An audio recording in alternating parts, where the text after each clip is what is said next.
أنفسنا ومن سيئات أعمالنا من يهده الله فلا مضل له ومن يضلله فلا هادي له وأشهد أن لا إله إلا الله وأشهد أن محمدا عبده ورسوله أرسله بالحق بشيرا ونذيرا أما بعد فإن خير الحديث كتاب الله وخير الهدي هدي محمد صلى الله عليه وسلم وشر الأمور محدثاتها وكل محدثة بدعة وكل بدعة ضلالة وكل ضلالة في النار فأعوذ بالله من الشيطان الرجيم بسم الله الرحمن الرحيم شهر رمضان الذي أنزل فيه القرآن هدى للناس وبينات من الهدى والفرقان فمن شهد منكم الشهر فليصم ومن كان مريضا أو على سفر فعدة من أيام أخر يريد الله بكم اليسر ولا يريد بكم العسر ولتكملوا العدة ولتكبروا الله على ما هداكم ولعلكم تشكرون. وقال سبحانه وتعالى ولا تأكلوا أموالكم بينكم بالباطل وتدلوا بها إلى الحكام لتأكلوا فريقا من أموال الناس بالإثم وأنتم تعلمون. وقال سبحانه وتعالى وأنفقوا في سبيل الله ولا تلقوا بأيديكم إلى التهلكة وأحسنوا إن الله يحب المحسنين. وعن النبي صلى الله عليه وسلم قال من صام رمضان إيمانا واحتسابا غفر له ما تقدم من ذنبه. যাবতীয় প্রশংসা আল্লাহ রাব্বুল আলামিনের জন্য, যিনি আমাদেরকে দয়া করে মেহেরবানি করে রমজান কারীম, রমজান মুবারক, রমজান সিয়ামের মাস আমাদেরকে উপহার দিয়েছিলেন। আমরা পেয়েছিলাম, খুশি হয়েছিলাম। আমরা সেই মাসকে আন্তরিকভাবে গ্রহণ করেছিলাম। নিয়মের এটাই আল্লাহ সুবহানাহু ওয়া তাআলার চিরন্তন বিধান। যত কিছুই হোক না কেন তার একটি পরিসমাপ্তি ঘটবেই ঘটবে। আল্লাহ কোরআন মাজিদে বলছেন কুল্লু মান আলাইহা ফান, এই জমিনে যা কিছু আছে সবকিছুই ধ্বংসপ্রাপ্ত হবে। দিন, মাস, বছর গণনা এক সময় এটাও নিশ্চিহ্ন হবে। মাস শুরু হয়, মাস শেষ হয়। আমাদের জন্ম হয়, দিন গণনা শুরু হয়। দিন, সপ্তাহ, মাস, বছর, 1 বছর, 10 বছর, 50 বছর, 70 বছর, তারপরে একদিন সেই গণনাও শেষ হয়ে যায়। এটাই আল্লাহ পাকের চিরন্তন বিধান। আল্লাহ তাআলা এক একজনকে এক এক রকম হায়াত দিয়েছেন। কাউকে আল্লাহ রাব্বুল আলামিন মাত্র কয়েক ঘন্টা হায়াত দিয়েছেন, কাউকে আল্লাহ রাব্বুল আলামিন মাত্র কয়েক দিনের হায়াত দিয়েছেন, কাউকে আল্লাহ তাআলা মাত্র কয়েক বছরের হায়াত দিয়েছেন। আল্লাহ রাব্বুল আলামিন আমাদেরকে হায়াত দিয়েছেন রাসূল সাল্লাল্লাহু আলাইহি সাল্লামের ভাষায় 60 থেকে 70 বছরের ভিতর। কোন কোন প্রাণীকে আল্লাহ রাব্বুল আলামিন 300 বছর এরও অধিক সময় হায়াত দিয়েছে। আবার কোন কোন সৃষ্টিকে আল্লাহ রাব্বুল আলামিন হাজার হাজার বছরের আয়ু দিয়েছে। এসব কিছুই আল্লাহ সুবহানাহু ওয়া তাআলার চিরন্তন বিধান। রমজান মাস তারও একটি আয়ুষ্কাল, একটি সময়কাল আল্লাহ বেঁধে দিয়েছেন। আইয়ামাম মাদুদাত, গণনা করা কয়েকদিন। এর অর্থ কি? এই ইমানদারেরা, রোজার মাস, এক মাস, এই শব্দটা যেন তোমাদেরকে ভীত করে না দেয়। এক মাস রোজা রাখবো, এই যে একটা মানসিকতা, সেজন্য আল্লাহ বলে দিয়েছেন আঙ্গুলে গণা কয়েকটা দিন, আইয়ামান, দিনের বহু বছর, কয়েকদিন, মাহাদুদাত, এই যে গণে যেগুলো 30 দিন 29 দিন চলে গেল, আজকে 27 দিন চলে গেল। কারো জীবনে একেবারে চিরদিনের জন্য, আর কারো জীবনে 1 বছরের জন্য। দিন যত যায় শরীর তত দুর্বল হয়, ক্লান্ত হয়। যতই পরামর্শ নেন, যতই জিমে যান, জিম মানে ব্যায়াম করার জন্য ব্যায়ামাগারে যান, যতই সকালবেলায় হাঁটেন, গরুর গোশত খাবো না, প্রেশার বাড়বে, অ্যালার্জি হবে, চিনি খাবো না, চিনি মানে ক্যান্সার, এটা করবো না, এটা করলে এই হয়, যাই কিছু করে, বয়স বাধা, ছিল দেওয়া, একদিন আগাবেও না, একদিন পিছাবেও না। বিড়ি সিগারেট খেলে মানুষ মরে যায়, ক্যান্সার হয়। যে ব্যক্তি দিনে একটার পরে একটা বিড়ি সিগারেট খায়, তার কিছু হয় না। যে ব্যক্তি জীবনে একটাও বিড়ি সিগারেট খায় নাই, ক্যান্সার হয়ে মরে যায়। কি বলবো? বড় লোকেরা যদি ভিটামিন, ফল, ফ্রুটস, ফলের রস খেয়ে বহু বছর বাঁচত, তাহলে একটা বড় লোক মরত। আর গরিব মানুষ হয়তো বছরে একদিন আঙ্গুর, আপেল, বেদানা দেখে না, ফল, ফ্রুটস পায় না, তাহলে এরা কেউ 10 বছর 20 বছরের বেশি বাঁচত। তাহলে এখানে একজন আছেন, একজন সবকিছু নিয়ন্ত্রণ করেন। তিনি কে? তিনি হলেন আল্লাহ। আল্লাহ তার বান্দাকে বড় ভালোবাসেন। রমজানের আগের খুতবায় বলেছিলাম, আল্লাহ কাঁদেন, আল্লাহ কষ্ট পান, আল্লাহ রাব্বুল আলামিন অস্থির হয়ে যান। এই রকম কথা হাদিসের ভিতরে আসছে।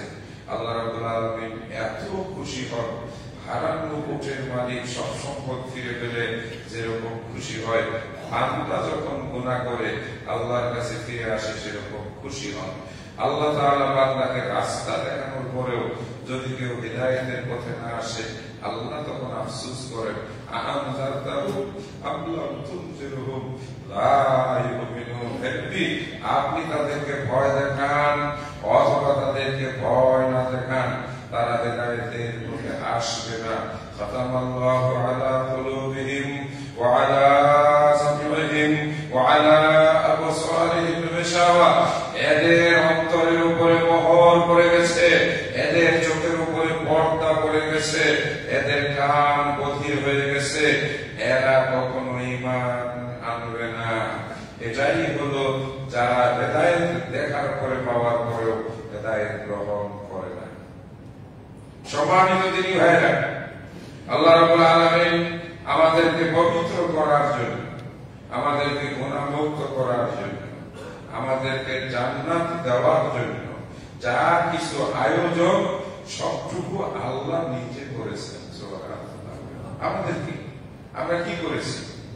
আমরা কি রমজানের চাঁদ উদয় করেছি? আমরা কি রমজান মাস দিতে পারি? আমরা কি রমজান মাসে জান্নাতের দরজা খুলতে পারি? আমরা কি রমজান মাসে রহমতের দরজা খুলতে পারি? আমরা কি শয়তানকে শিকল দিয়ে বাঁধতে পারি? আমরা কি রমজানের এই যে চমৎকার ব্যবস্থা, এটা কিছু করার আমাদের অধিকার আছে না? এই সব আয়োজন আসলে কার? আল্লাহ। যিনি দাওয়াত খাওয়ায়, মেজবান বলি, হোস্ট বলি, সেই তো সব আয়োজন করে। সেই কি করে? মেজবানকে কি খাওয়াবে? পোলাও, বিরিয়ানি, কালিয়া, কুর্তা, রোস্ট, উনি সামিয়ানা টানায়, উনি বসার ব্যবস্থা করে দেয়। আর মেহমান আসে, ভদ্রতার সঙ্গে বসে খানা খেয়ে যায়। আমরা তাই করলাম। আমরা মেহমান কার? আল্লাহ। 27 দিন মেহমানদারি গ্রহণ করলাম। ইফতারের মেহমানদারি, সাহারির মেহমানদারি। সুবহানাল্লাহ, আল্লাহু আকবার। প্রতিটা মুহূর্ত ছিল বরকতময়, চলে গেল। হ্যাঁ, আমার আপনার এবার হিসাব মিলানোর বিষয়, আমরা কতটুকু অর্জন করতে পারলাম।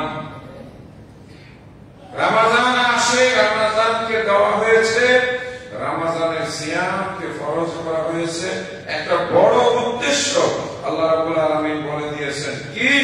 লাআল্লাকুম তাত্তাকুন, যাতে করে তোমরা তাকওয়া অর্জন করতে পারো, যাতে করে তোমরা আল্লাহ ভীরু হতে পারো, যাতে করে তোমরা গুনাহ থেকে দূরে সরে থাকতে পারো, যাতে করে তোমরা পরিশুদ্ধ মানুষ হতে পারো, যাতে করে তোমরা গুনাহমুক্ত ঈমানদার হতে পারো।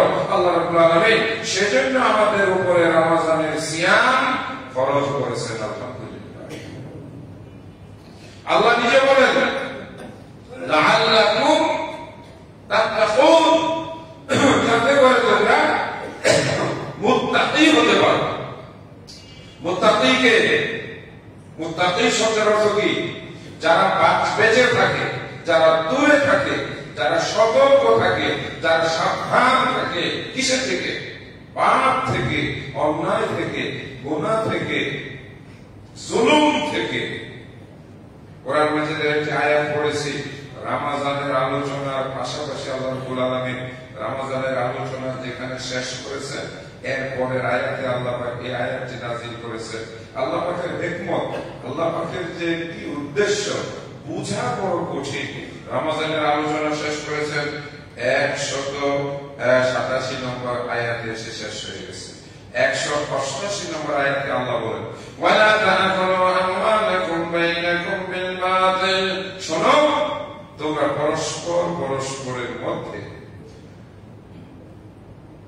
নিজেরা তোমাদের সম্পদ, টাকা পয়সা, ধন দৌলত নিয়ে মারামারি, খুন খারাপ, মামলা মোকদ্দমা, জুলুম অত্যাচার, অন্যায় ভাবে একজন আরেকজনের মাল সামানা, ধন সম্পদে হস্তক্ষেপ করবে না। মারামারি করে এরপরে তোমরা একটা বিচারকের কাছেও যেও না। উদ্দেশ্য হলো তোমাদের এক দল আরেক দলের সম্পদকে জোরপূর্বক দখল করবে, অতএব সেই সম্পদ তোমরা তোমাদের হস্তগত করবে। ওয়াআনতুম তা'লামুন, জেনে শুনে বুঝে।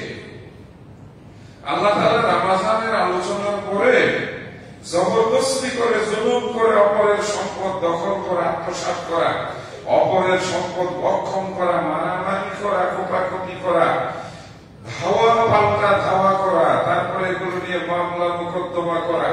উদ্দেশ্য হলো এক দল খেয়েছে আরেক দল খাবে, অথবা একজন খেয়েছে আরেকজন খাবে, একজন মারা গেছে তার জায়গা আমার দখলে নিতে হবে। এই যে জুলুমের ব্যাপার আল্লাহ রাব্বুল আলামিন রমজানের আলোচনায় কেন যুক্ত করে? মানুষের সততা, মানুষের ভিতরে তাকওয়া।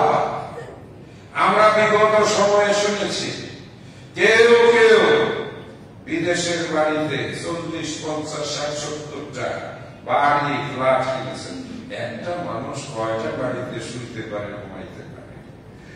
আমরা বিগত সময়ে শুনেছি নামে মুসলমান, ইফতারের বৈঠকে দেখছি টুপি মাথায়, মানুষজনকে নিয়ে ইফতারও করেছে, তার নাকি উত্তরায় 80টার উপরে বাড়ি খালি জবরদস্তি দখল করে নিয়েছে। কেমন মুসলমান? আমরা দেখেছি যে যেখানে সুযোগ পেয়েছে সেখানেই জালেম সেজেছে।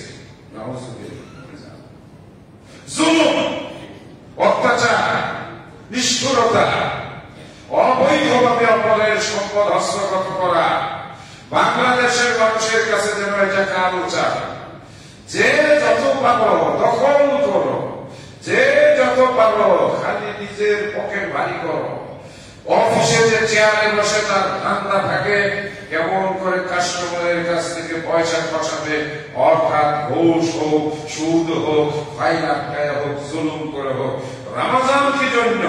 রমজান এক মাস কতটুকু খেয়েছে, একটা মানুষ কতটুকু খাইতে পারে, কতটুকু সে গ্রহণ করতে পারে। আমরা অনেকবারে আলোচনা শুনিয়েছি বিবাহের বৈঠকে। আমরা অনেক সময় অনেকে দেখি পুরা গরুর গোস্তের পাখিটা নিজের দিকে টাইনা নিয়ে আসে, রোস্টের প্লেটটা পুরাটা নিয়ে আসে, মনে হয় যেন 10টা রোস্ট খায়। একটা মানুষকে 10টা রোস্ট খাইতে পারে, একটা মানুষকে 2 কেজি গরুর গোস্ত খাইতে পারে, কিন্তু টেবিলে টানাটানি দেখলে মনে হয় সব খেয়ে ফেলবে। একটু পরে যদি বলে যে ভাই আরেকটু দিন, আরেকটা রোস্ট কিন্তু মাপছে। তার মানে কি? মানুষ, আল্লাহ তার একটা সীমা দিয়েছেন।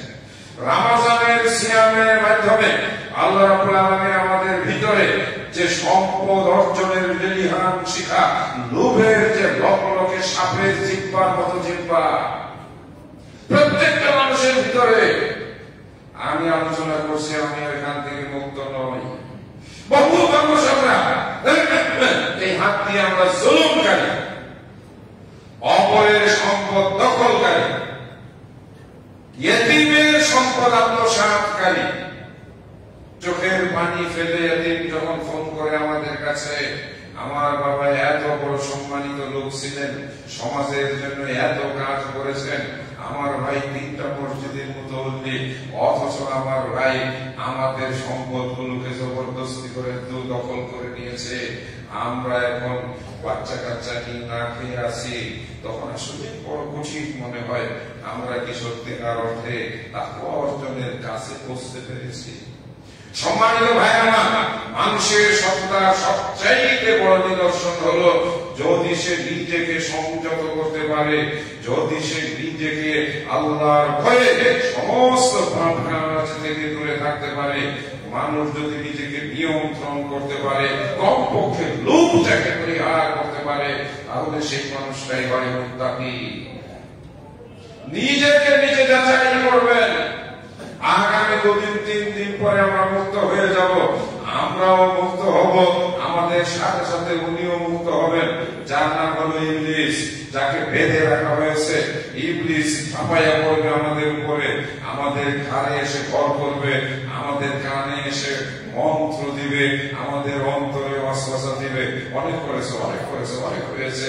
পুরা 1 মাস রোজা রেখেছ, পুরা 1 মাস তারাবি নামাজ পড়েছ, এখন রেস্ট নাও, নামাজ বাদ দাও।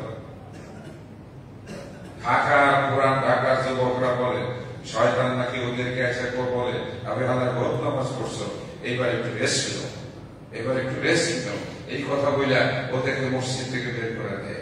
যদি রমজানের পরে আযান শোনার সঙ্গে সঙ্গে আপনার ভিতরে একটু টিক করে শব্দ হয়, একটা আওয়াজ হয় আমাকে মসজিদে যেতে হবে, বিলম্ব যদি না হয়, তাহলে আপনি তাকওয়ার কাছে পৌঁছেছেন।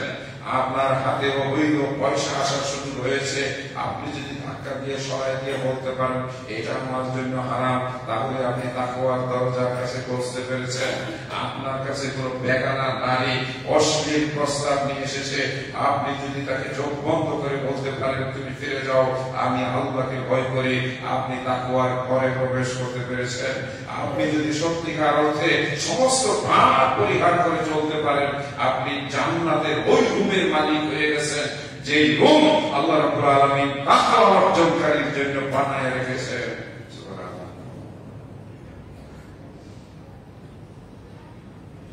আল্লাহ পাক কোরআন মাজিদে সূরা বাকারায় রমজানের আলোচনার পাশাপাশি একেবারে স্মরণ করিয়ে দিয়েছেন, হে ঈমানদাররা, ওয়ালা তাকুলু আমওয়ালাকুম বাইনাকুম বিল বাতিল, তোমরা তোমাদের সম্পদ, তোমাদের খাবার, তোমাদের ধন সম্পদ, সেই ঐশ্বর্যকে পরস্পরের ভিতরে অন্যায় ভাবে কেউ দখল করো না, অন্যায় ভাবে কেউ ভক্ষণ করো না, অন্যায় ভাবে কেউ অর্জন করো না। অতি বড় সতর্ক সাবধান বাণী। সুদ আজকে বাংলাদেশে প্রতিটা মানুষকে আক্রান্ত করেছে। সুদের সঙ্গে আমরা অনেকেই জড়িয়ে আছি। পাড়া মহল্লায়, গ্রামের ভিতরে মানুষের মধ্যে সুদের প্রচলন শুরু হয়েছে। গ্রামগঞ্জে সুদের ব্যাপারটা একেবারেই প্রকাশ্যে। 50 টাকা কারো কাছে ঋণ পাওয়া যায় না, 5 লাখ 1 লাখ টাকা ঋণ চাইলে সাথে সাথে সুদ দিলে দাতার অভাব পড়ে না। এই হচ্ছে বাংলাদেশের মুসলমানের অবস্থা। আবার আমরা এতটা বেঈমান হয়েছি, কেউ যদি কাউকে ঋণ দেয়, ধার দেয়, বিপদে সহযোগিতা করে, টাকা পরিশোধ করার আর নাম নেয় না।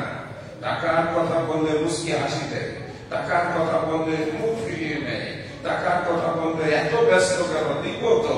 টাকার কথা বললে হ্যাঁ রাস্তাঘাটে আপনি টাকাটা দেন, টাকা ফেরত দেওয়ার কথা বললে আর টাকা দিতে চায় না।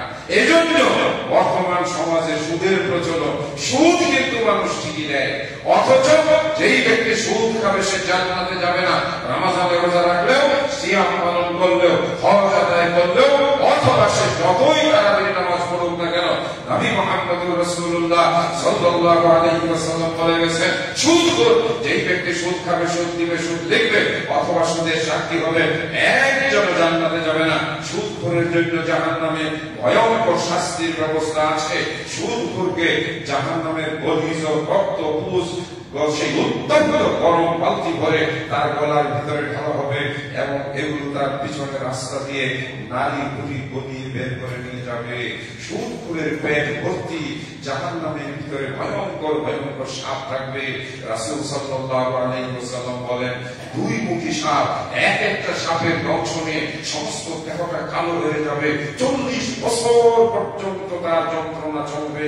সম্মানিত দিনী ভাইরা, রমজানের 27 দিন, গতকালকে 27তম রাতে আমরা লাইলাতুল কদর তথা কোরআন নাযিলের বেজোড়া রাতে আমরা আল্লাহর কাছে কান্নাকাটি করে বলেছি, আল্লাহ আমাদেরকে জাহান্নামের আগুন থেকে বাঁচাও।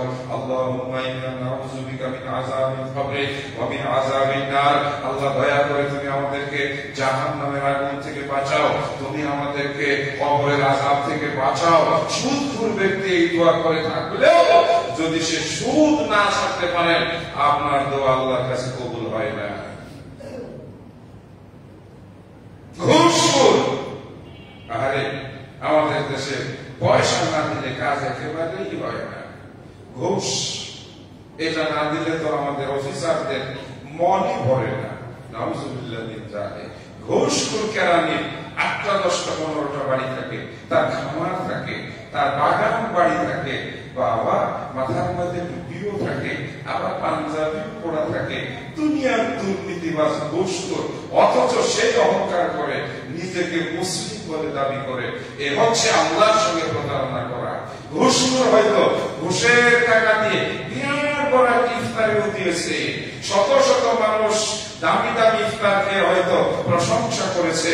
মনে রাখতে হবে, ঘুষের টাকায় আপনি যদি ইফতার করে থাকেন, আপনি যদি দান করে থাকেন, আপনি যদি অন্য কোনো নেক আমল করে থাকেন, আপনি রোজার দ্বারা তাকওয়া অর্জন করতে পারেন নাই, আল্লাহ আপনাকে ক্ষমা করবে না, করবে না, করবে না।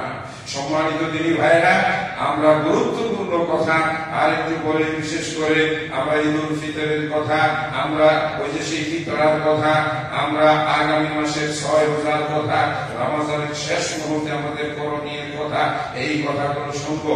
তার আগে আমি একেবারেই সংক্ষিপ্তভাবে শুধু স্মরণ করিয়ে দিতে চাই, রমজান মাসে রোজা রাখলে আমরা বারবার শুনিয়েছি, মান সামা রমাযানা ঈমানান ওয়া ইহতিসাবান গুফিরা লাহু মা তাকাদ্দামা মিন যামবিহি। যেই মানুষ রমজান মাসে রোজা রাখলো, সিয়াম পালন করলো, আল্লাহ রাব্বুল আলামিন তার পিছনের গুনাহ সব মাফ করে দিবেন। আমরা আপনাদেরকে কোরআন থেকে শুনিয়েছি, ইল্লা মান তাবা ওয়া আমানা ওয়া আমিলা সালিহান। যেই ব্যক্তি রমজান মাসে তওবা করবে, যেই ব্যক্তি আল্লাহর কাছে কান্নাকাটি করবে, আল্লাহ রাব্বুল আলামিন তাকে ক্ষমা করে দিবেন। ওয়া ইউবাদদিলুল্লাহু সাইয়্যাতিহিম বিল হাসানাত। এবং আল্লাহ রাব্বুল আলামিন তার গুনাহগুলোকে নেকিতে পরিণত করে দিবেন।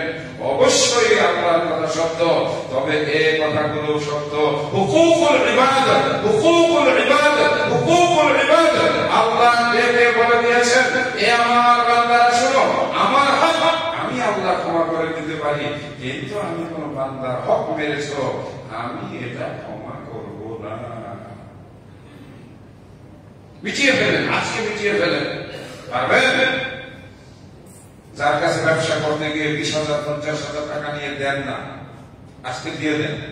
যদি দিতে না পারেন হাতে ধরে গিয়ে বলেন, ভাইজান আপনার সাথে আমি ব্যবসা করতে গিয়ে 50,000 টাকা আপনার মেরে দিয়েছি, আমাকে দয়া করে মাফ করেন, আমার এখন টাকা পয়সা দেওয়ার ক্ষমতা নাই, আমি গরিব হয়ে গেছি, আমি আপনার এই ঋণ পরিশোধ করতে পারবো না, প্রয়োজনে হাত ধরে কাঁদেন আর বলেন আমাকে ক্ষমা করে দেন। সাথে সাথে আপনার রোজা আসমানে কবুল হয়ে যাবে ইনশাআল্লাহ। যুবক, পিতা মাতার সঙ্গে তুমি দুর্ব্যবহার করেছ, খারাপ ব্যবহার করেছ, পিতা মাতার অন্তরে কষ্ট দিয়ে তুমি রমজানে রোজা রেখেছ, কথার কথা তুমি বাপ মাকে কষ্ট দিয়ে মসজিদে এসে ইতিকাফে বসেছ, সব তোমার ঠিক আছে। আগে তুমি আজকে তোমার পিতার হাত ধরো, এমন একা একা রাতে কেঁদে কেঁদে বলো, আব্বাজান আমি ভুল করেছি, আপনার সঙ্গে খারাপ কথা বলেছি, দুর্ব্যবহার করেছি, মোবাইল না পাওয়ার জন্য এই রমজান মাসে সন্তান তার পিতাকে কুপিয়ে হত্যা করেছে, ছুরি মেরে হত্যা করেছে। এই নির্মম নিষ্ঠুরতার ঘটনা আমরা দেখেছি। এইরকম পরিবারের ভিতরে হাজার হাজার ঘটনা ঘটে। মোবাইল না পাওয়ার কারণে, মন মতো বাজার না পাওয়ার কারণে, বাজার করার টাকা না পাওয়ার কারণে, মার্কেট করার টাকা না পাওয়ার কারণে অনেক রোজাদার আছে, অনেক রোজাদার ছেলে এবং মেয়ে আছে যারা তাদের বাপ মায়ের সঙ্গে খুবই খুবই খুবই খারাপ ব্যবহার করেছ। আমরা জানি না, কিন্তু তুমি জানো আর তোমার আল্লাহ জানে। আজকে মাপ ছেড়ে দাও, তোমার রোজা কবুল হয়ে যাবে। এগুলো ঝোলানো আছে, ঝোলানো আছে, ঠিক আছে? আল্লাহর বান্দা, দোকান থেকে বাকি খেয়ে আপনি বাকি পরিশোধ করেন নাই, আপনি দাপট দেখিয়েছেন, ঢাকন দেখিয়েছেন, বাহাদুরি দেখিয়েছেন, মাথায় বড় চুল রেখে আপনি কোন রাজনৈতিক দলের ছত্র ছায়ায় থেকে হুকুম দিয়ে বিড়ি নিয়েছেন, সিগারেট নিয়েছেন, কলা খেয়েছেন, মাসের পরে মাসে বকেয়া ফেলেছেন, টাকা দেন নাই। দয়া করে টাকাগুলো দিয়ে দেন। আপনি একজনের কাছে ধরা আছেন, মাপ পাবেন না, এক সেকেন্ডের জন্য মুক্তি পাবেন না। দাঁড়িয়ে থাকতে হবে যতক্ষণ পর্যন্ত না আপনি অপরের হক পরিশোধ করেছেন। জায়গা জমি যদি কেউ দখল করে থাকেন, আজকে রমজানের এই 27 তারিখ জুমাবারে, জুমার নামাজের পরে আসরের নামাজের আগে আপনি ওই জমিওয়ালার সঙ্গে মিটিয়ে ফেলেন। আপনি তাকে নিয়ে বসেন, হয় তাকে জমি ফিরিয়ে দেন, নয় তাকে টাকা দেন, নয় তার কাছ থেকে মাপ নেন। লজ্জার কিছু নাই।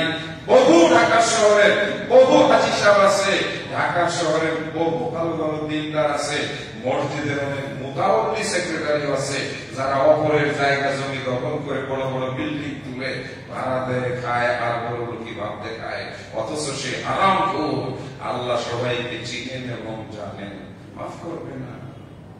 একটা টাকাও যদি আপনি কারো হক পেয়ে থাকেন, আপনি যতক্ষণ পর্যন্ত ওই ব্যক্তির কাছ থেকে ক্ষমা না নেবেন, আপনাকে ক্ষমা করা হবে না। আল্লাহ কিয়ামতের দিন বলবেন পাওনাদারদেরকে, বিচারের আসনে আল্লাহ বসা থাকবেন, আর আসামির মতোই যে ব্যক্তি হক পেয়েছে তাকে সামনে এনে হাজির করবে। একজন পাওনাদার আসবে, আর এসে তার হজ্জের নেকি, তার নামাজের নেকি, রমজানের নেকি, রোজার নেকি নিয়ে যাবে। শেষে যারা আসবে, নেকি আর থাকবে না। আল্লাহ পাক তখন বলবেন, তোমাদের পাপগুলো ওর ঘাড়ের উপরে দিয়ে যাও। অতঃপর ওই মানুষটাকে টেনে হেসড়ে পায়ে শিকল লাগিয়ে উপর করে জাহান্নামের আগুনে ফেলা হবে। হে আল্লাহর বান্দারা, রমজানের আজকের এই শেষ জুমায় আমি আপনাদেরকে কোরআনের ওই কথা শোনাচ্ছি। আল্লাহ বলেন, ইত্তাকুল্লাহ। আল্লাহর বান্দারা, আল্লাহকে ভয় করো, আল্লাহকে ভয় করো, আল্লাহকে ভয় করো। ওয়াত্তাকুন্নার আল্লাযী উইদ্দাত লিল কাফিরিন।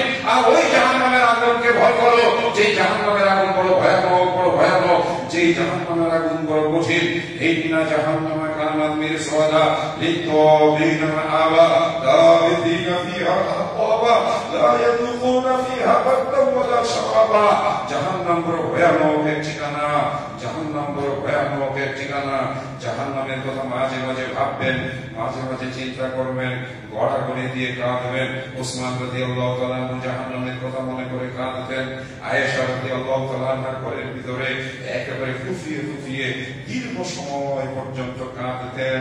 আর হযরতে ইবনে ওমর রাদিয়াল্লাহু তাআলা জাহান্নামের কথা মনে করে মাঝে মাঝে জ্ঞান হারিয়ে ফেলতেন। এরা সবাই ছিলেন আল্লাহর নবীর সাহাবা। আমরা জাহান্নামের কথা মনেও করি না, কাঁদিও না, আমাদের ভিতরে কোনো ভয় নাই, আমরা খুব সাহসী মানুষ, আমরা দুজকে যাওয়ার জন্য প্রস্তুত। এমনটাই মনে হয়। আল্লাহ কোরআনে বলেছেন, বেশো না, কারণ তোমার এই হাসি থাকবে না। সম্মানিত তিনি ভাইরা, এই কথাগুলো শোনানোর কোনো দরকার ছিল না। বাস্তবতা আমাদেরকে বলতে, আমাদেরকে উদ্বুদ্ধ করে আমরা যেন তাকওয়া অর্জন করার জন্য চেষ্টা করি। আল্লাহ রাব্বুল আলামিন আমাদেরকে তৌফিক দান করুন। তওবার দরজা খোলা আছে, তওবার দরজা খোলা আছে। নামাজ পড়েন নাই, এটার জন্য আল্লাহর কাছে বলবেন, এটা আল্লাহর হক, আল্লাহ পাক ক্ষমা করতে পারেন। এর জন্য আল্লাহ রাব্বুল আলামিন শাস্তিও দিতে পারেন। তবে আল্লাহ ক্ষমাশীল, আল্লাহ দয়ালু। আল্লাহকে এই নাম ধরে যদি ডাকেন, ইয়া সত্তার, হে সত্তার, হে আমার গুনাহ লুকিয়ে আমার গুনাহকে ঢেকে রাখিয়া, আল্লাহ তুমি আমার পাপগুলোকে ঢেকে রাখো।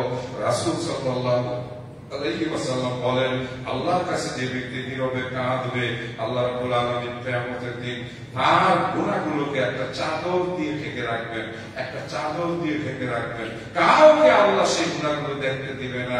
আল্লাহ রাব্বুল আলামিন তার উপরে খুশি হয়ে বলবেন, তুমি গুনাহ করেছো আর আমার কাছে সেটা গোপন রাখার জন্য দোয়া করেছো, আমি আল্লাহ তোমার গুনাহ লুকিয়ে রেখে আমি তোমাকে জান্নাতে যাওয়ার পারমিশন দিয়ে দিলাম। কাকে? যে ব্যক্তি কারো হক নষ্ট করবে না। মেয়েরা, স্বামীর হক নষ্ট করেছেন তো স্বামীর হক নষ্ট করেছেন, স্বামীর হক নষ্ট করেছেন তো আপনি নিজেকে জাহান্নামী বানিয়েছেন। বর্তমানে মেয়েরা বড় বেপরোয়া হয়ে গেছে।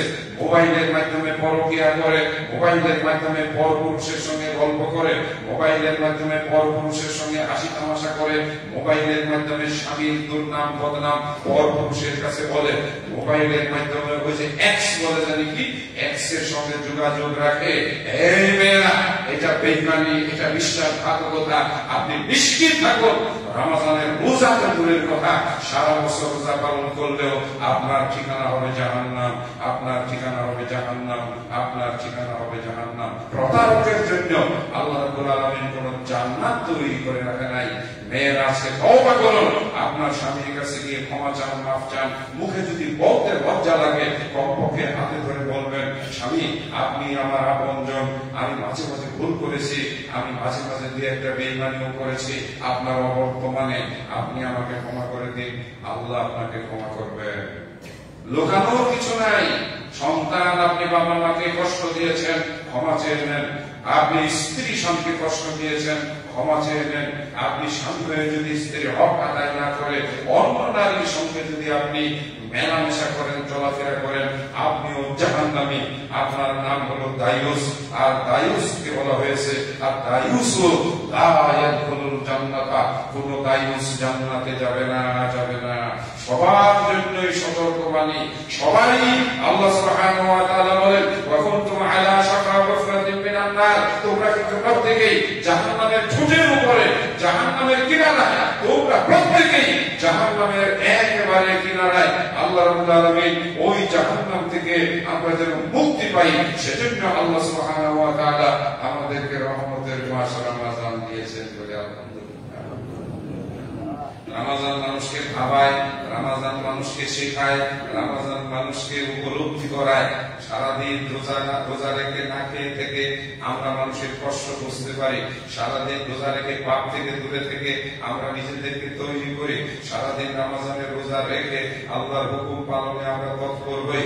সারাদিন রোজা রেখে আমার যতটুকু বিশ্বাস, পিতা মাতার সঙ্গেও মানুষ ভালো ব্যবহার করে। সারাদিন রোজা রাখার পরে স্বামীর জন্য স্ত্রীরা ভালোবেসে ইফতার তৈরি করে।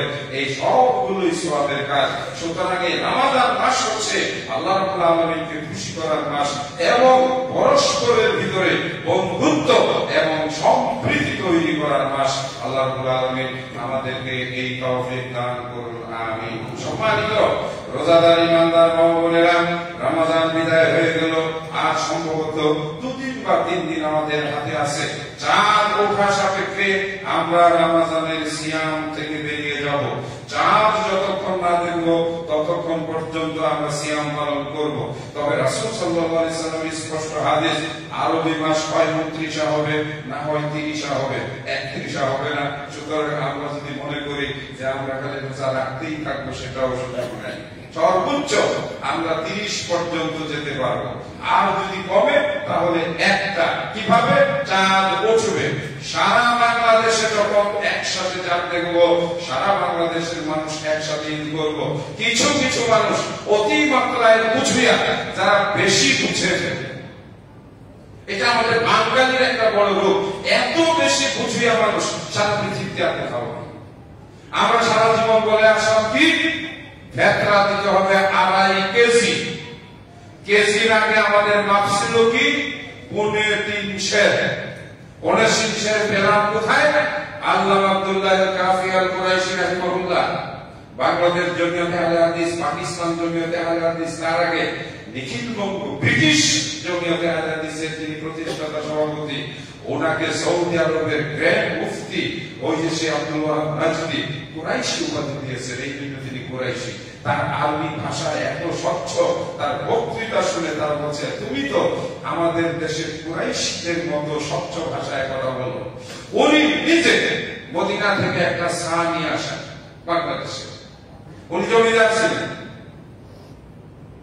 ব্রিটিশ আমলের ধনী মানুষ, তার কোন ছেলে মেয়ে বউ বাচ্চা ছিল না, তিনি ছিলেন অকৃতদার, মানে অবিবাহিত।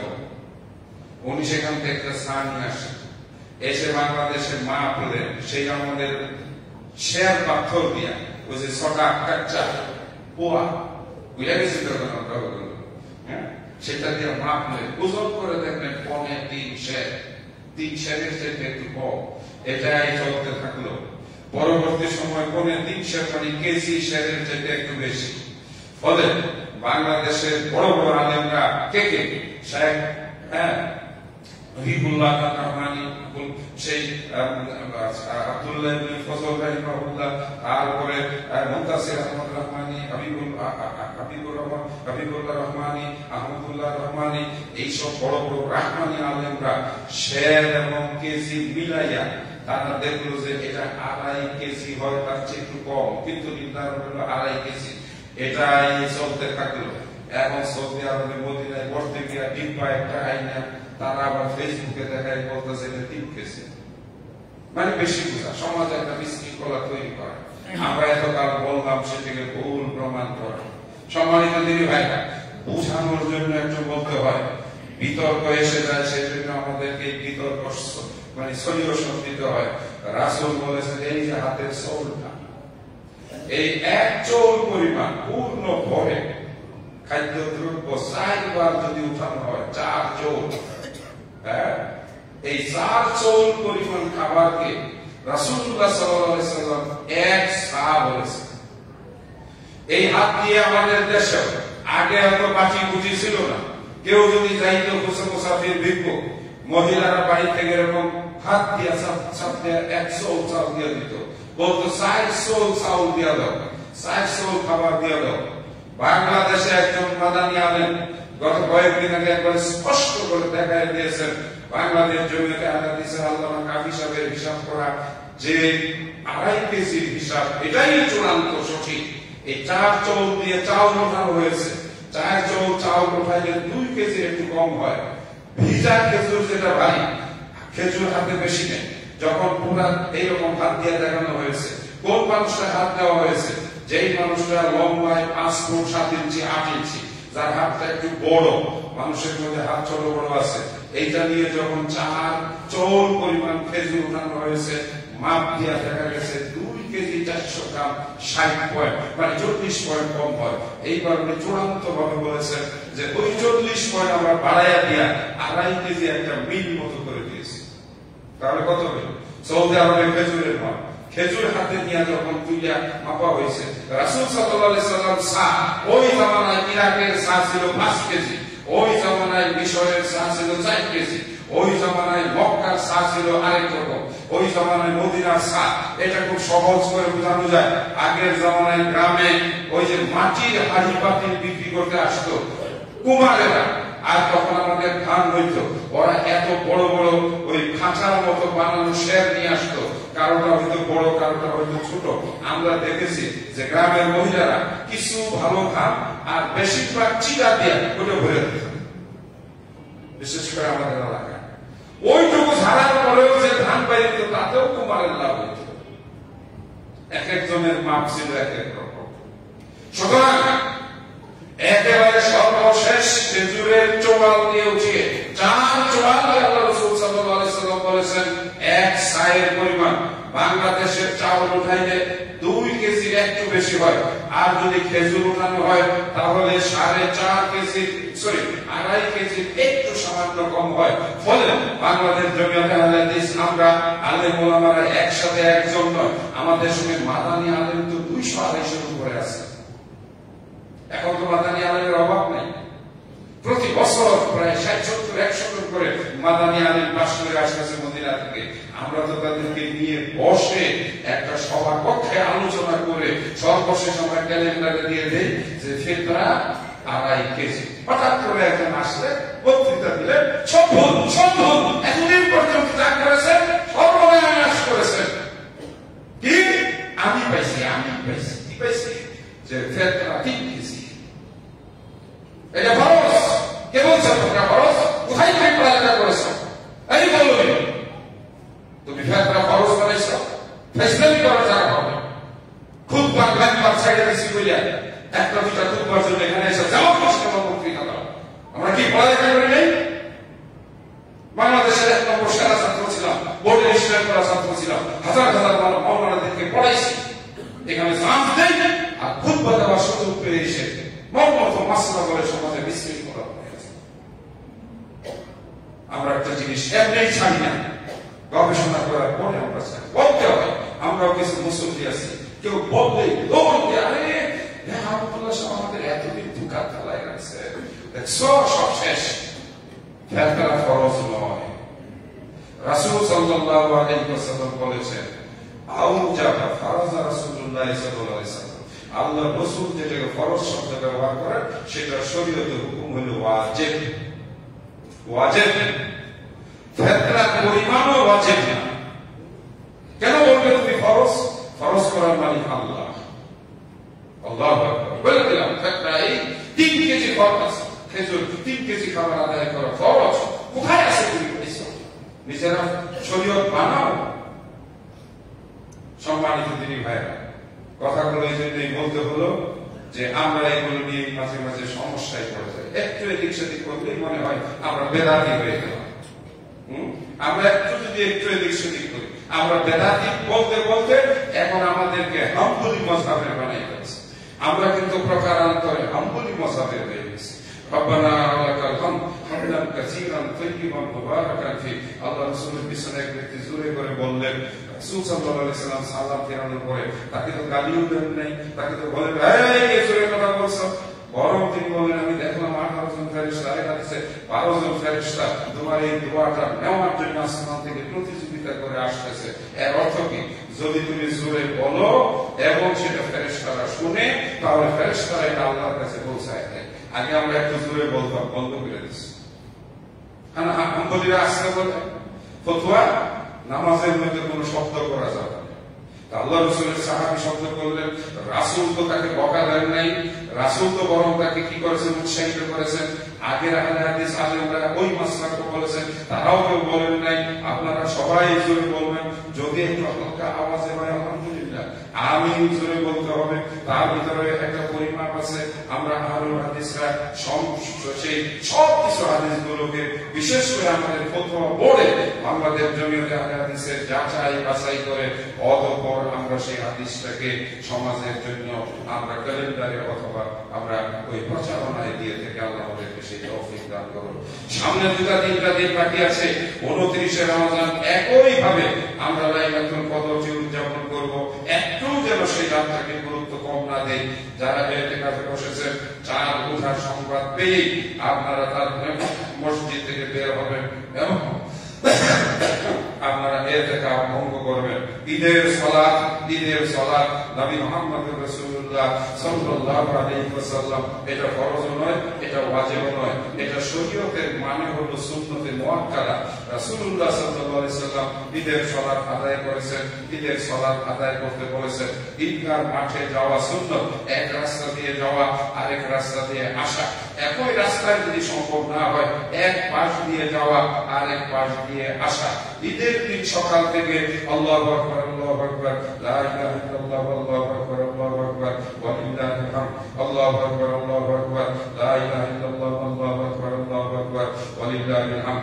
ঈদগাহ মাঠে আলহামদুলিল্লাহ কাবীরা সুবহানাল্লাহি বুকরাতান ওয়া আসীলা এই দোয়া বলা জায়েজ আছে, রাসূলুল্লাহ সাল্লাল্লাহু আলাইহি ওয়াসাল্লাম থেকে প্রমাণিত। ঈদের জন্য তাদের জন্য আনন্দ, ঈদের আনন্দ তাদের জন্য যারা রমজান মাসে রোজা রেখেছেন, যারা রমজান মাসে তওবা করেছেন, যারা রমজান মাসে তাকওয়া অর্জন করেছেন। ঈদ তাদের জন্য নয় যারা রমজানের রোজা রাখেন নাই কিন্তু দামি দামি বাজার করেছেন, একেবারে বাজার করে বাড়ি ভর্তি করেছেন এবং নতুন জামা কাপড় পোশাক পরে ঈদগাহ মাঠে গিয়ে আগে বসবেন। লজ্জা থাকলে আপনি ঈদের মাঠে যাবেন না। আপনার মতো লোকের আমাদের দরকার নেই। আমি আপনাদের নামাজ পড়াতে চাই না যারা রমজানের রোজা রাখে নাই। যদি এরকম কেউ থাকে আপনারা রোজাদারেরা বলবেন একটু কথা বলা শিখেন, বেরিয়ে যাও। ঈদগাহ মাঠে এতটা লম্বা ওই সাদা নতুন জামা পরে গেলেই সেখানে ঈদের মুসল্লি হয়ে যায় না। ঈদের মাঠে যাওয়ার অধিকার একমাত্র যারা নামাজ পড়েছে, রোজা রেখেছে, যারা তারাবি পড়েছে, যারা লাইলাতুল কদর উদযাপন করেছে, যারা আল্লাহর ইবাদত করেছে তাদের।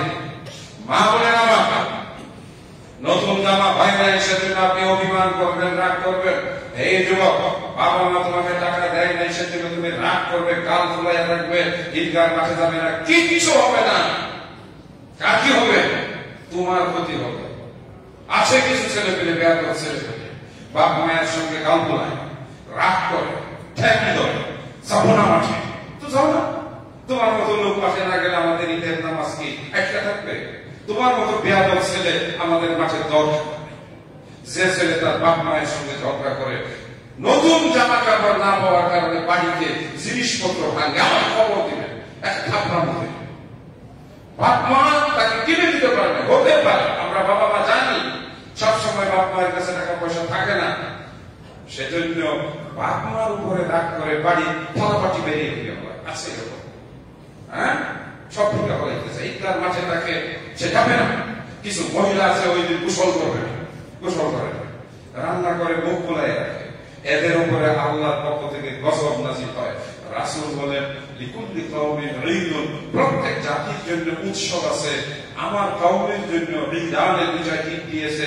একটা হলো বাদা শাহরি রমাজান, রমাজানের পরে ফি আউয়ালে শাওয়াল, শাওয়ালের প্রথম দিন, আর একটা হলো ফি ঈদুল আযহা, এই দুই দিন। এই দুই দিন আমরা বিনয়ী হব, নম্র হব, শান্ত হব, সমস্ত রাগ ক্রোধ ক্ষোভ মুছে আমরা একসাথে তাকবীর বলতে বলতে ঈদগাহ মাঠে যাব ইনশাআল্লাহ। যারা ফিতরা জমা করেছেন উত্তম করেছেন, দূষণীয় কিছু নাই।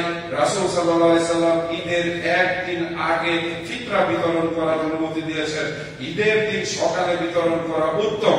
জামাতে সমাজে বিতরণ করলে ঈদের আগের দিন কঠিন, সব মানুষ খাদ্য গ্রহণ করবে, বাড়িতে নিয়ে যাবে, কখন রান্না করবে, কখন তারা সেই মাঠে যাবে। এই জন্য অধিকাংশ সালাফি আলেমদের মত হলো, অধিকাংশ সালাফি আলেমদের মত হলো তা যে ঈদের আগের দিন যদি দিয়ে দেওয়া হয় তাহলে তারা রান্না করে একটু খাবার খেয়ে ঈদগাহ মাঠে যাওয়া। রোজার ঈদ, ঈদুল ফিতর মানে হচ্ছে কিছু খেয়ে যেতে হবে, কমপক্ষে বেজোড়া 3টা খেজুর। রাসূল সাল্লাল্লাহু আলাইহি সাল্লাম বলেন ঈদগাহ মাঠে, ঈদুল ফিতরের ঈদগাহ মাঠে কমপক্ষে বেজোড়া খেজুর না খেয়ে কেউ যাবে না। আমরা গত এক বছর রিপোর্ট পেয়েছি, একজন ঈদগাহ মাঠ থেকে এসে আমাকে জিজ্ঞেস করতেছেন এখন কি ইফতার করবো? আমি বললাম লা হাওলা ওয়ালা কুওয়াতা ইল্লা বিল্লাহ। এটা তো ফজরের পরে মাঠে যাওয়ার আগেই আপনি খেজুর খান, পায়েস খান, মিষ্টি খান, পান্তা ভাত যদি আপনি খান, কলা খান, যে কোনো কিছু খেয়ে আপনাকে ঈদগাহ মাঠে যেতে হবে। রাসূল সাল্লাল্লাহু আলাইহি সাল্লাম বলেছেন এই ক্ষেত্রে নিয়ম হলো বেজোড়া একটা না, কমপক্ষে 3টা 5টা খেজুর খেয়ে ঈদগাহ মাঠে যাওয়া। এটা হলো ঈদগাহ মাঠে যাওয়ার আদব। সারাদিনই আমরা তাকবীর বলবো, নামাজের পরে তাকবীর বলবো, সূর্যাস্তের পরে আমরা তাকবীর বলবো, তাকবীর অব্যাহত রাখবো। চাঁদ উদিত হওয়া থেকেই অধিকাংশ আলেমদের মতে তাকবীর বলা, আল্লাহু আকবার আল্লাহু আকবার লা ইলাহা ইল্লাল্লাহ আল্লাহু আকবার আল্লাহু আকবার লিল্লাহিল হামদ। গরীব এবং মুসাফির মিসকিন যারা এসেছে, সম্মানিত দিনী ভাইরা, একেবারে শেষ প্রান্তে শেষ কথা 2 মিনিটে শেষ করব। আপনারা দিয়েছেন, আপনারা দিতে থাকবেন। আল্লাহ আপনাদের সম্মান মর্যাদা বাড়াবেন। আমি জানি না আপনারা এটাকে কিভাবে মনে করেন। যখন পঞ্চগড়ের ঠাকুরগাঁয়ের কোন এলাকায় বক্তৃতা করতে যাই, সেখানকার কেউ যখন দৌড়াই এসে বলে আপনার বড়পাড়া মসজিদের মানুষজন খুব মেহমানদারি করে, তারা খুব টাকা পয়সা দেয়। আমি গিয়েছিলাম, আমাকে ডেকে নিয়ে খাওয়াইছে, আমাকে ইফতার করাইছে। তখন খুব ভালো লাগে যে সুদূর বাংলাদেশের এক প্রান্তেও এই মরলপাড়ার একটা সুনাম গানের মাধ্যমে আছে। আপনাদের পিতৃপুরুষ যারা ছিলেন, আমি সবার নাম বলতে পারবো না, নাম বলতে যাবো না, শুরু করেছিলাম 40 বছর আগে। এই আরবি বছর হিসাবে 1 বছর বেড়ে যায় 33 বছরে। ওই হিসাবে আমার খুতবা দেওয়ার বয়স হয়েছে 41 বছর। তখন এসে যে বৃদ্ধ সচ্ছল মাদবর সাথে দেখেছিলাম, এরপরে আর নাম মনে নাই। সেখান থেকে আজকের এই 40 বছরে কত মুরব্বীকে আমি সামনের কাতারে নামাজ পড়তে দেখেছি। কারো চেহারা ফেরেশতার মতো, কেউ শুভ্র সুন্দর, তারা কত সরল সহজ ছিলেন। মসজিদে বসে তারা নিজের ব্যাগের ভিতর থেকে বসে দান করেছেন, তারা নিজের উপার্জন নিজে করে গেছেন। তারা আমার চাইতে আপনাদের আপন, কারো দাদা, কারো বাবা, কারো পিতা, কারো ভাই, কারো চাচা, যারা কবরের বাসিন্দা, আল্লাহ রাব্বুল আলামিন তাদেরকে ক্ষমা করুন বলি আল্লাহুম্মা আমিন। আমি আজকে শ্রদ্ধার সঙ্গে এই মহল্লা সহ বেড়াইদের বিশিষ্ট জন, বিশিষ্ট দিনদার, বিশিষ্ট সেই ইমানদার হাজী সাহেবগণ, যারা আল্লাহর ঘর জিয়ারত করে দুনিয়া থেকে গেছেন, মসজিদ বানিয়ে গেছেন, আল্লাহ তুমি তাদের সবাইকে ক্ষমা করে দাও। আল্লাহুম্মা গফির লাহুম ওয়ারহামহুম ওয়া'ফু আনহুম ওয়া'তাসালাহু। আল্লাহ দয়া করে মেহেরবানি করে তাদেরকে জান্নাত নসিব করে দাও। আল্লাহ বিশেষ করে এই মহল্লার যে সকল মুরব্বীগণ চলে গেছেন, যারা কেউ ভাইয়ের মতো, ছেলের মতো, ভাতিজার মতো স্নেহ করতেন, আজকে ওই মানুষগুলো নেই। রব্বুল আলামিন তার কবরের বাসিন্দা, আল্লাহ তুমি তাদের কবরগুলোকে জান্নাতের বাগান বানিয়ে দাও। আল্লাহ তুমি তাদের কবরগুলোকে প্রশস্ত করে দাও। রব্বুল আলামিন যেসব মহিলারা, যেসব বাবুনেরা আমাদেরকে এত ভালোবাসতেন, তারা নিজেদের অলংকার পত্র খুলে দিয়ে এই মসজিদ নির্মাণের জন্য দান করেছিলেন। সেই দৃশ্য চোখে ভাসে যে মহিলারা নিজের গলার চেন, হাতের বালা, গলার মালা, নাক ফুল, কানের দুল, এইগুলোকে যারা দান করে এই মসজিদ নির্মাণ করেছিলেন, তাদের অধিকাংশই মৃত্যুবরণ করেছেন। আল্লাহ তাদেরকে তুমি জান্নাত নসিব করে দাও। রব্বুল আলামিন আমাদের মধ্যে এই মুহূর্তে যারা অসুস্থ আছে, আল্লাহ তাদের সবাইকে তুমি সুস্থতা দিয়ে দাও। পুরো বেড়াইদের ভিতরে যে সমস্ত ভাইয়েরা বোনেরা জটিল কঠিন যুগে আক্রান্ত, আল্লাহ তুমি তাদেরকে তুমি সুস্থতা দান করে দাও। আমাদের অর্থ এলাকার সম্মানিত সাবেক এমপি মহোদয় একেএম রহমতুল্লাহ সাহেব অসুস্থ, আল্লাহ তুমি তাকে সুস্থতা দান করো। আল্লাহ তুমি তার দ্বারা সমাজের আরো কাজ করার তৌফিক দাও। রব্বুল আলামিন আমাদের মধ্যে সহনশীলতা বৃদ্ধি করে দাও। আমাদেরকে তুমি বারাকা দান করো, আমাদেরকে তুমি সত্যিকারের ঈমান দান করো। আমরা যেন সত্যিকারের ঈমান হয়ে তোমার কাছে যেতে পারি। আল্লাহুম্মা আ'ইজ্জিল ইসলাম ওয়াল মুসলিমিন ওয়ানসুরিল ইসলাম ওয়াল মুসলিমিন। আল্লাহুম্মা হাফিজিল ইসলাম ওয়াল মুসলিমিন। সুবহানা রাব্বিকা রাব্বিল ইজ্জাতি আম্মা ইয়াসিফুন।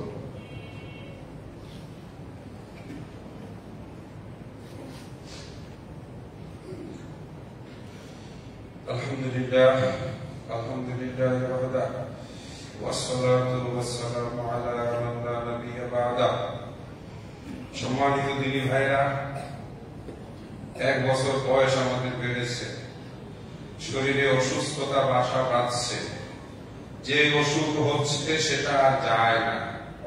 যুবকদের উদ্দেশ্যে বলছি, আমরা যারা বয়সের দিকে এগিয়ে চলছি, একটা করে সমস্যা হচ্ছে, কেন জানি সে আর যাচ্ছে না। মাঝে মাঝে মনে হয় এদের আশা হচ্ছে আমাদেরকে নিয়ে যাওয়া। এভাবেই মানুষের জীবনের শেষ হয়। আমরা আজকের এই 27, আজকের এই সর্বশেষ রমজানের জুমায় আবারও আমরা একজন আরেকজনকে ক্ষমা করে দিলাম, ক্ষমা করে দেব। আল্লাহ তুমি আমাদের এই ক্ষমাকে কবুল করে নাও। আমরা দোয়ার ভিতরে বলি ইন্নাকা আফুউন তুহিব্বুল আফওয়া, আল্লাহ তুমি ক্ষমাশীল, তুমি ক্ষমা করাকে পছন্দ করে। অর্থ হইল আমরা যদি একজন আরেকজনকে ক্ষমা করি তাহলে আল্লাহ আমাদেরকে ক্ষমা করবেন। তুহিব্বুল আফওয়া মানে কি? যদি আপনি কোন ভাইকে ক্ষমা করে দেন, ভাই আমার কাছ থেকে তুই 10,000 টাকা নিছিস, দিতে পারতেছ, যা মাফ করে দিলাম। আপনি আশায় আছেন আপনার কাছে এসে মাফ চাইব, তাই না? কিন্তু আপনি যদি আগ্রহে বলেন যে তুই দিতে পারতেছ না, আমি জানি তুই পালায় পালায় থাকস, আমি ডাক দিলে তুই অধিকটা চলে যাস, উচিত তুই আমার টাকা দিতে পারবি না, যা আজকে আমি তোকে মাফ করে দিলাম, আল্লাহ আপনাকে মাফ করে দিলেন। اللهم اغفر لحينا وميتنا وشاهدنا وغائبنا وصغيرنا وكبيرنا وذكرنا وانسانا. اللهم من احييته منا فاحيه على الاسلام ومن توفيته منا فتوفه على الايمان. اللهم اغفر لنا ذنوبنا وكفر عنا سيئاتنا وتوفنا مع الابرار. اللهم يا حي يا قيوم برحمتك نستغيث. اللهم يا حي يا قيوم برحمتك نستغيث. اللهم ارحمنا انك خير الراحمين. اللهم ارزقنا انك خير الرازقين. اللهم انصرنا انك خير الناصرين. واعف عنا واغفر لنا وارحمنا، انت مولانا فانصرنا على القوم الكافرين. ربنا لا تزغ قلوبنا بعد إذ هديتنا وهب لنا من لدنك رحمة إنك أنت الوهاب. رب اجعلني مقيم الصلاة ومن ذريتي ربنا تقبل دعاء. আমাদের সন্তান আমাদের পরিবারকে তুমি নামাজি বানাও আল্লাহ, আমাদের পরিবার এবং আমাদের সন্তানকে তুমি দ্বীনের উপরে কায়েম রাখো আল্লাহ। اللهم إنك عفو تحب العفو فاعف عنا. اللهم اعز المسلمين في فلسطين. আল্লাহ তুমি মুসলমান ফিলিস্তিনে মুসলমানদের উপরে রহম করো আল্লাহ। পৃথিবীর বর্বরতম দৃশ্য এই রমাদান মাসে কি অসহায় শিশুগুলোকে বোমার আঘাতে হত্যা করা হয়েছে। রব্বুল আলামিন তুমি সেই ফিলিস্তিনি মুসলমানদের স্বাধীনতা দিয়ে দাও আল্লাহ। তুমি ফিলিস্তিনি মুসলমানদের উপরে তোমার রহমত নাযিল করে দাও আল্লাহ। আমরা জুমার খুতবায় তোমার কাছে দোয়া করছি আল্লাহ। আল্লাহুম্মা দাম্মির দিয়ারা ইসরাইল, আল্লাহ তুমি ইসরাইলকে ধ্বংস করে দাও আল্লাহ। তুমি নেতানিয়াহুর উপরে গজব নাযিল করে দাও আল্লাহুম্মা মাসিক জামাহুম, আল্লাহ তুমি তাদের ঐক্য ধ্বংস করে দাও। আমেরিকা রাশিয়ার এই সবকে তুমি ধ্বংস করে দাও আল্লাহ। তুমি মুসলমানের ইসলামকে তুমি হেফাজত করে নাও আল্লাহুম্মা আহফিজিল ইসলাম ওয়াল মুসলিমিন। আল্লাহুম্মা আনসুরিল ইসলাম ওয়াল মুসলিমিন। আল্লাহুম্মা আহফিজিল ইসলাম ওয়াল মুসলিমিন। আল্লাহুম্মা আনসুর মান নাসারা দীন মুহাম্মাদিন সাল্লাল্লাহু আলাইহি ওয়াসাল্লাম ওয়াহজুরিল কাফারাতা ওয়াল ফাজারাতা ওয়াল মুশরিকিন। আল্লাহ কাফের মুশরিকদের ঐক্য তুমি ধ্বংস করে দাও। আল্লাহুম্মা সাল্লি আলা মুহাম্মদ ওয়া আলা আলি মুহাম্মদ কামা সাল্লাইতা আলা ইব্রাহিম ওয়া আলা আলি ইব্রাহিম ইন্নাকা হামিদুম মাজিদ। আল্লাহুম্মা বারিক আলা মুহাম্মদ ওয়া আলা আলি মুহাম্মদ কামা বারাকতা আলা ইব্রাহিম ওয়া আলা আলি ইব্রাহিম ইন্নাকা হামিদুম মাজিদ। ইবাদাল্লাহ রাহিমাকুমুল্লাহ।